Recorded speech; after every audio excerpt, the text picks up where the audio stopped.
વિશ્વ physiotherapy day નિમિત્તે રાજકોટના ફિઝિયોથેરાપી એસોસિએશન દ્વારા મવડી પોલીસ હેડક્વાર્ટરમાં પોલીસને સ્વાસ્થ્ય અંગે માહિતી અપાઈ હતી। પોલીસ અધિકારીઓને વર્કપ્લેસ વેલનેસમાં ડોક્ટર પ્રશાંત ઠાકર, ડોક્ટર વૈભવી વેદ અને ડોક્ટર વિરલ ધામેચાએ સમગ્ર કેમ્પનું આયોજન કર્યું હતું। અધિકારીઓને ડેમો આપીને સમગ્ર માહિતી આપવામાં આવી હતી, જેમાં 100થી વધુ પોલીસ કર્મચારીઓ જોડાયા હતા।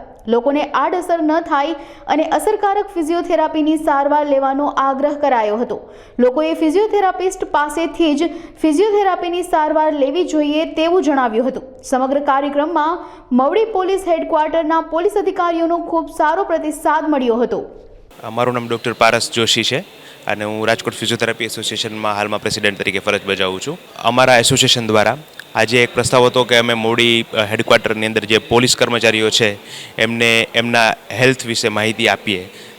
જે ગ્રામ્ય પોલીસ છે કે શહેરી પોલીસ છે એ બંદોબસ્તમાં અને એમની જે લાઈફસ્ટાઈલ છે થોડી ચેલેન્જિંગ હોય છે, એટલે અમને એવો વિચાર આવ્યો કે આજે વર્લ્ડ ફિઝિયોથેરાપી ડેના દિવસે અમારા જે એક્સપર્ટ લેક્ચર છે ડૉક્ટર પ્રશાંત ઠાકર અને ડૉક્ટર વૈભવી વેદ, અમે લોકોએ વિચાર્યું કે અમે જે કર્મચારીઓ છે એમને વેલનેસ ટીપ આપીએ, જેમાં એમને કામ કરવાની યોગ્ય ઢબ અને કઈ કસરતો કરી શકાય જેથી કરીને અમે ભવિષ્યમાં દુખાવામાંથી બચી શકે, એના અંતર્ગત અમે આ આયોજન કરેલું છે।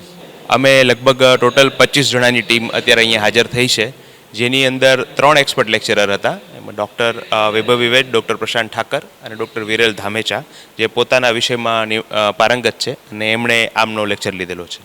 આ 100 પોલીસ કર્મચારીઓ જોડાયા હતા, જેમાં મહિલા કર્મચારી પણ સામેલ હતા। પોલીસ અધિકારીઓને અમે કહેશું કે પોતાનું જે હેલ્થ છે એની વ્યવસ્થિત ધ્યાન રાખે।